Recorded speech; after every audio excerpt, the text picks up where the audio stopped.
अस्सलाम वालेकुम दोस्तों, मेरा नाम है तैयब और आप देख रहे हैं इन्फॉर्मेटिव हब। अगर आपने अब तक इस चैनल को सब्सक्राइब नहीं किया सब्सक्राइब कर लें और साथ बेल आइकन को भी प्रेस कर लें ताकि आने वाली वीडियोस का नोटिफिकेशन आपको मिल सके।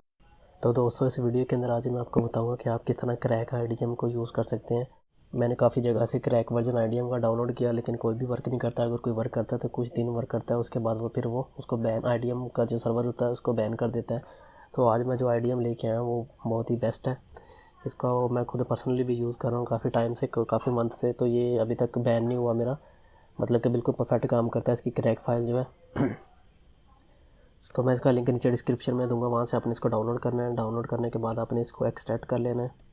एक्सट्रैक्ट करने के बाद इसके अंदर से फाइल्स निकलेंगी। ये वाली एक पैच फाइल है और ये एक IDM वाली है। पहले अपने IDM इंस्टॉल कर लेना है, उसके बाद ये पैच फाइल इंस्टॉल करनी है। जोन सी भी आपकी विंडोज़ होगी, मेरी 64 बिट है तो मैं किसी 64 बिट करूँगा। तो मैंने इसको ऑलरेडी किया हुआ है। इसको ओपन करेंगे तो इसका पासवर्ड 123 है। उसके बाद इसको यस कर देते हैं। और एक और बात मैं आपको बता दूं, जो इसका विंडोज़ का अपना एंटीवायरस होता है उसको आपने डिसेबल करना है। या कोई एंटीवायरस आपने इंस्टॉल किया हो तो उसको डिसेबल करना पड़ेगा, तो फिर ये वर्क करेगा। डिसेबल करने के बाद आपने इसको ओपन कर लेना, जोन सी भी आपकी विंडो है। ओपन करने के बाद आपने इसको नेक्स्ट कर देना है, इंस्टॉल करना है।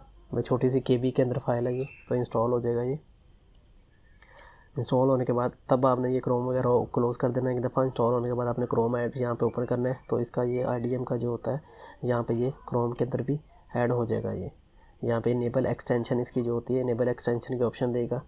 तो अगर यहाँ पे इनेबल एक्सटेंशन के ऑप्शन ना भी दे तो आपने फिर ये करना है कि जर्मन जो इसका IDM, इसकी वेबसाइट पर जाना है, वहाँ से IDM को आपने डाउनलोड कर लेना है। वहाँ से आपने डाउनलोड करने के बाद इंस्टॉल कर लेना जो लेटेस्ट वर्जन होगा। तो फिर आप ये वाली फ़ाइल दोबारा आपने ये वाली रन कर देनी है। ये लेटेस्ट वर्जन के ऊपर भी ये वाली फ़ाइल वर्क करेगी बिल्कुल परफेक्ट। मैंने खुद इसको यूज़ किया हुआ है। तो देखते हैं अभी इसको इसने क्रैक किया हुआ है कि नहीं, क्योंकि मैंने ऑलरेडी क्रैक इसको किया हुआ है। तो मेरा IDM यहाँ पे है, ये मेरा IDM है। इसको देखते हैं। यहाँ पे ये देखिए क्रैक्ड हो गया हुआ है। यहाँ पे ये देखिए crackpatching.com लिखा हुआ है इस पर। तो अभी ये क्रैक्ड हो गया है। तो अभी ये बिल्कुल परफेक्ट काम करेगा, कोई बैन वगैरह का इशू नहीं होगा। तो मैं नीचे डिस्क्रिप्शन में लिंक दे दूँगा इसका। तो बस इस वीडियो के अंदर इतना ही। मिलते हैं किसी और वीडियो में किसी और टॉपिक पे। तब तक के लिए अल्लाह हाफिज़।